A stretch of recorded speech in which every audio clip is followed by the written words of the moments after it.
Fala pessoal, sejam bem-vindos a mais um episódio da Zimmer Talks. Hoje o convidado para lá de especial, William Bagestan, sócio proprietário da KTM Logística. Seja muito bem-vindo, William. Boa noite, Cris. Obrigado pelo convite. E vamos lá hoje um assunto daqui a pouco, um pouco fora do convencional, que é o ramo da logística, aí para a gente saber um pouquinho mais como os bastidores, enfim, e a minha trajetória também. Eu sempre digo que quem está aqui sentado é até um pouco nervoso, né? Porque a gente está acostumado a estar no dia a dia, no core-core, e muitas vezes a gente não está gravando, não está, né, tá ali trabalhando diariamente em cima dos nossos colaboradores, tocando a empresa, né, William? Então, às vezes vai sair um erinho aqui, um erinho ali, mas Sim. A gente vai tocando. Não, é que nem final, né? Primeiro os 2 minutos dá um friozinho na barriga e depois vai tira se ajeitando. Né? É isso aí, certeza. Vamos lá. Então, William, conta como é que começou a KTM, como foi que tu entrou nesse ramo, como começou essa história no ramo logístico. Certo, Cris. A minha história com a KTM começou lá em 2012, quando eu tive minha primeira oportunidade de emprego integral, né? Ingressando na empresa como auxiliar administrativo. E a partir disso, num primeiro momento, eu construí uma história junto à empresa ali de 5 anos, né? Que ano foi que tu começou na empresa? 2012, né? Até o ano de 2017 foi a minha primeira experiência, né? Onde que eu decidi que queria observar algumas outras oportunidades de mercado e sair um breve tempo, né? Fui atuar na área de tecnologia da informação, mas acabei não me adaptando muito, né?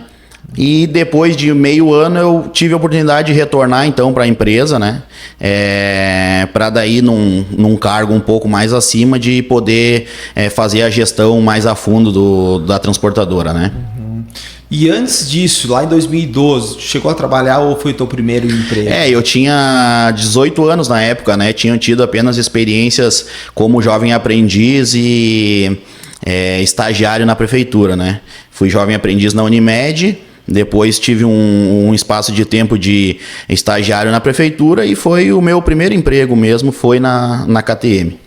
Bacana.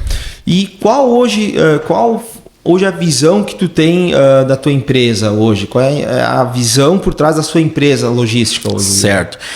Cris, a gente está num ramo onde que a gente tem os nossos insumos e a nossa estrutura, ela precisa ser grande para comportar todo o serviço prestado, né?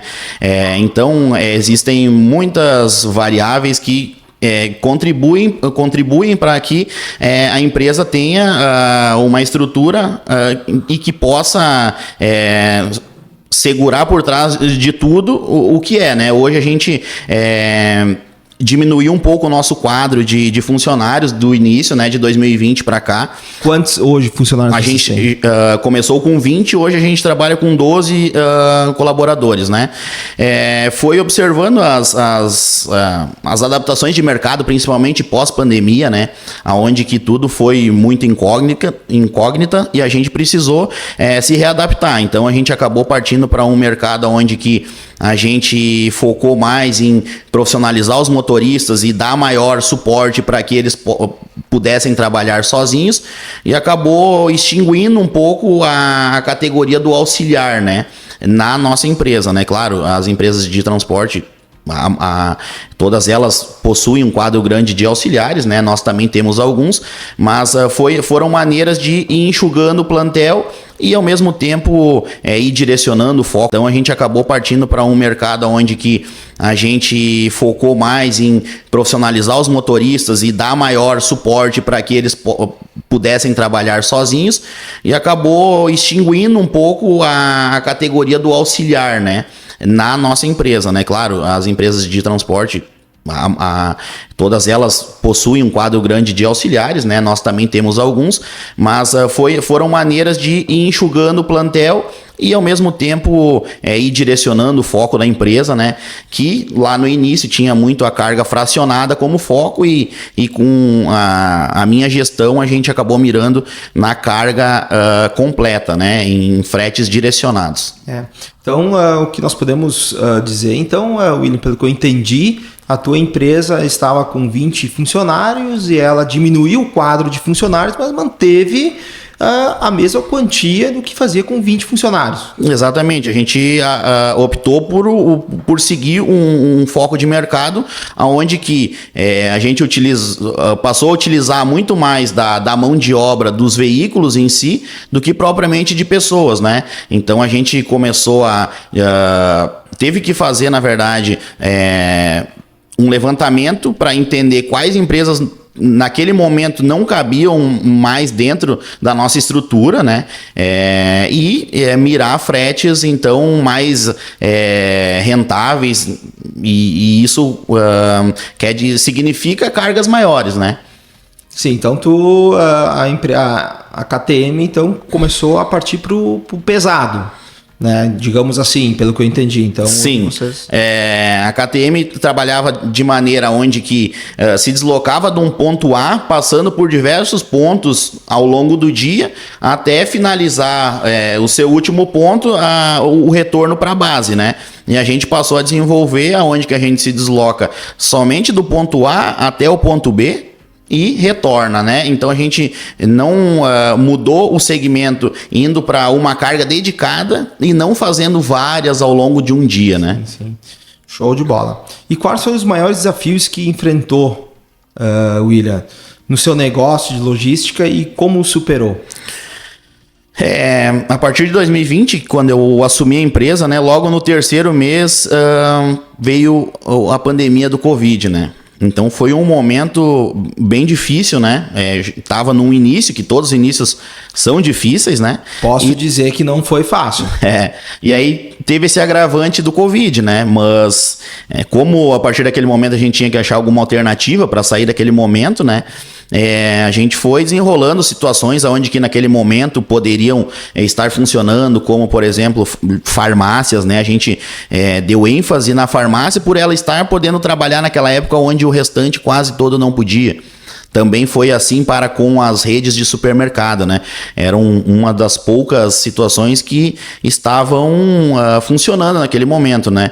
E a gente pegou uma veia de poder continuar fazendo aquele atendimento e ter continuidade mesmo numa época onde que praticamente todo mundo parou, né? Vocês foram atrás da solução, né? Digamos, vocês viram que o mercado começou a estagnar, começou a ficar mais baixo e foram procurar onde vocês teriam uma saída melhor, né? Exatamente. E foi a partir da pandemia que a gente começou a direcionar muito mais as cargas diretas, né? E tirar um pouco o foco do fracionado, por entender que a carga direta, entre tantas as variáveis que tem no transporte, ela conseguia diminuir consideravelmente a nossa estrutura em si, né? Que passou de uma reestruturação desde diminuir os funcionários, né? Que até outras maneiras de atuar, né? E a gente conseguiu, então, a partir desse momento de um problema, criar uma solução que ao longo do tempo vem se mostrando que foi assertivo. A gente conseguiu... Vocês se reinventaram no mercado. A base da força, né? Se a pandemia não estivesse vindo naquela época, talvez vocês estariam trabalhando como vocês estavam trabalhando. Provavelmente tinha continuado o segmento que hoje a gente vê que, de fato, para onde que miramos, existe mais rentabilidade o serviço em si, né? Bacana. O mercado logístico, bastante competitivo? Não?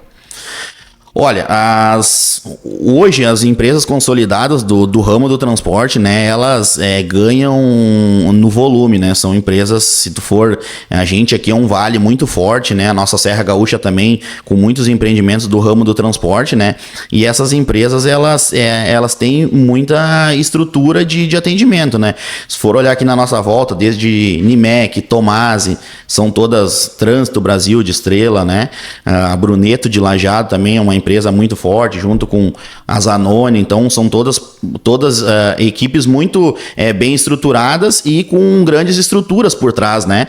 E isso acaba, com certeza, a concorrência existe, né? Em todos os ramos, mas o meu entendimento, nós do transporte, poderia ter um certo incentivo maior por parte de, enfim, dos órgãos competentes, né, para que nos dê condições, visto que caminhões são caros, altíssimos, né, a volatilidade do diesel em si, que é uma coisa que tu pode até determinar uma tabela preço no início de um ano para um determinado cliente, mas tu não consegue fazer aquela correção necessária em relação a tantas vezes que vai oscilar o diesel durante aquele ano.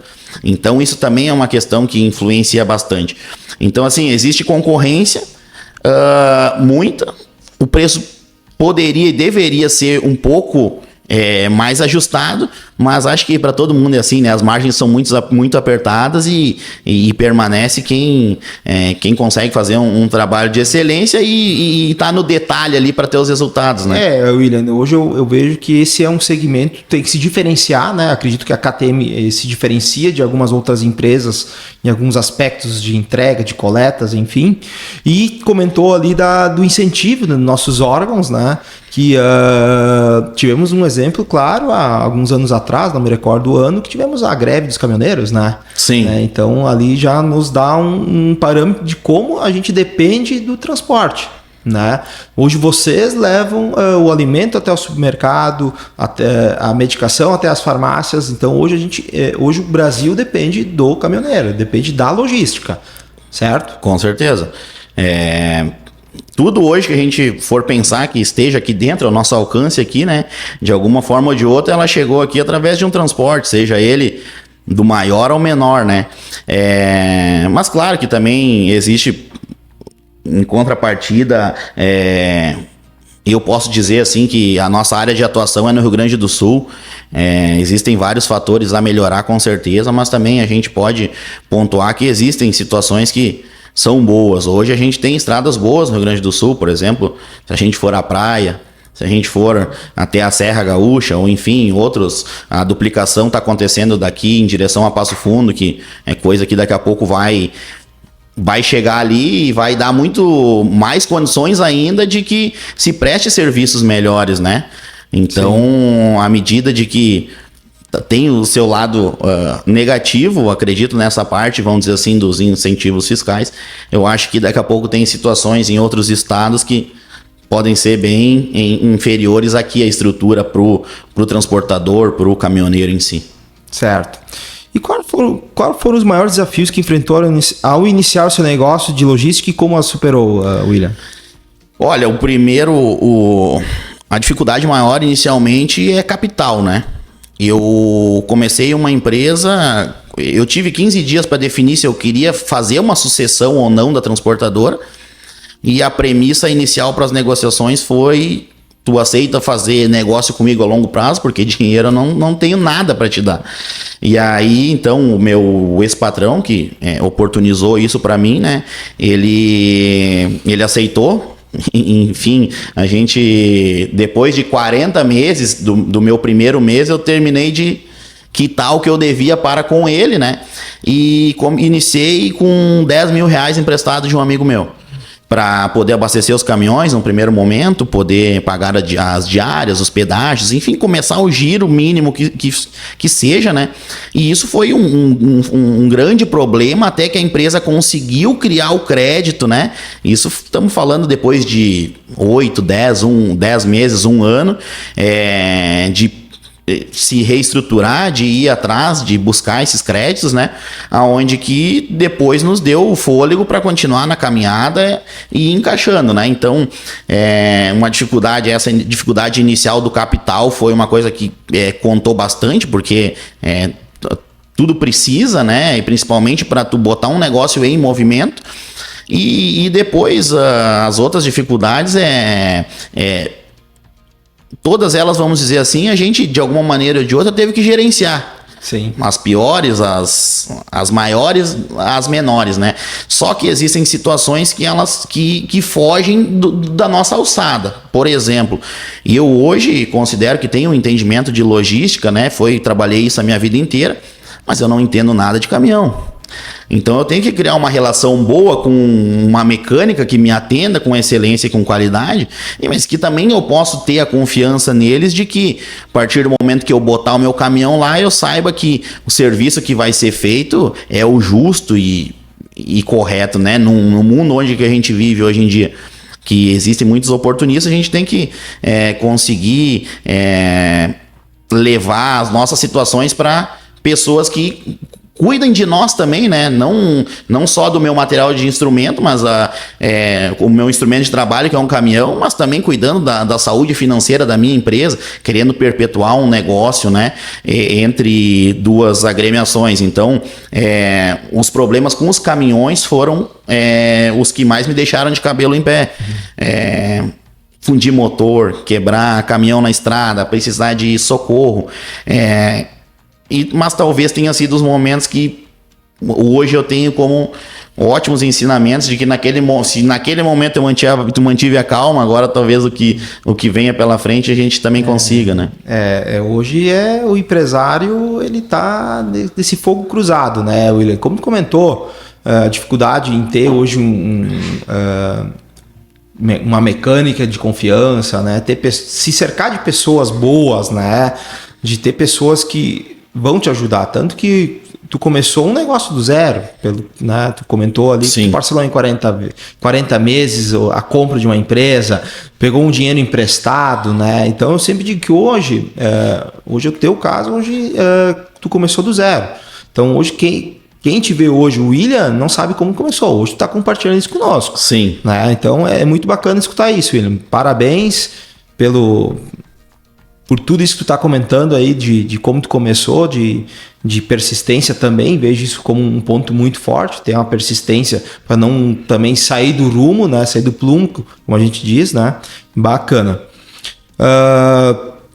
O mercado logístico é bastante competitivo, né, William?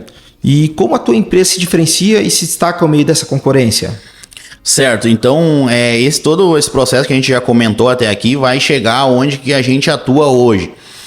Eu entendi que o meu foco de mercado não era fazer uma logística com tanta agilidade, por mais que logística seja agilidade, né? E aí eu comecei a desenvolver algumas situações onde que eu precisava de tempo para trabalhar na qualidade que eu imaginava, né? Então eu comecei a desenvolver clientes aonde que eu fazia a gente faz, né, cada vez mais, né, uma programação antecipada e tu trabalha num case especial pro cliente. Hoje a KTM trabalha com 3 clientes. A gente já teve talvez mais de 50. Enfim, a gente era muito de uma malha fracionada, quem te liga, tu cota, fechou, tu vai lá e busca. Mas a gente acabou mudando por entender que aquilo ali estava nos onerando. E simplesmente nos dava faturamento, mas não nos dava liquidez, né? Então a gente acabou migrando o ramo para carga dedicada. E isso foi o que revolucionou já lá desde a pandemia, que a gente veio amadurecendo. Então qual é o nosso diferencial hoje? É em fazer cargas dedicadas, né? Hoje a gente tem esses nossos 3 clientes, que a gente trabalha, um cliente de Lajeado, um de Caxias e um de Gravataí. A gente faz a rodagem no estado inteiro, mais Santa Catarina, em algumas oportunidades até mesmo o Paraná, e está trabalhando mais dedicado, né? A gente parou de fazer 20 entregas por veículo, a gente já chegou a fazer quase 1.000 entregas por mês.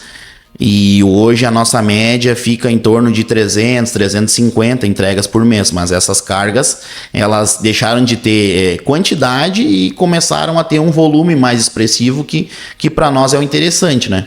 Sim, sim. Até eu ia te pedir em quantos estados vocês atuam, né? Mas como tu comentou que tu tem 3 clientes, esses 3 clientes vocês estão em 3 estados, né? Hoje a gente tem algumas demandas para Santa Catarina e Paraná. O nosso foco, 80% das nossas cargas são Rio Grande do Sul, né? E aí a gente pega oportunidades que possam aparecer em Santa Catarina e Paraná. Nós já trabalhamos também com entregas e coletas para São Paulo, Goiás, Espírito Santo e em algumas outras oportunidades isoladas, né? Hoje a gente então está concentrado em fazer a nossa logística aqui no Rio Grande do Sul e em casos específicos de clientes que nos solicitam, né? Já tem parceria conosco, a gente pega algumas cidades do Paraná e Santa Catarina também. quais foram os principais aprendizados que você obteve ao longo da sua jornada? Certo.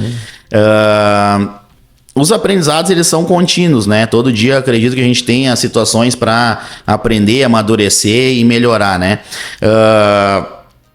O que eu poderia dizer do meu ponto de vista, assim, os aprendizados, que os momentos mais difíceis foi os que mais me fortaleceram. Então, essa questão de pegar uma empresa do zero, né, para começar a fazer o giro e ter sucessivas situações que nos travaram, né, eram recém 3 meses de empresa. Quando deu a pandemia, não existia nenhuma possibilidade de não continuar, por exemplo.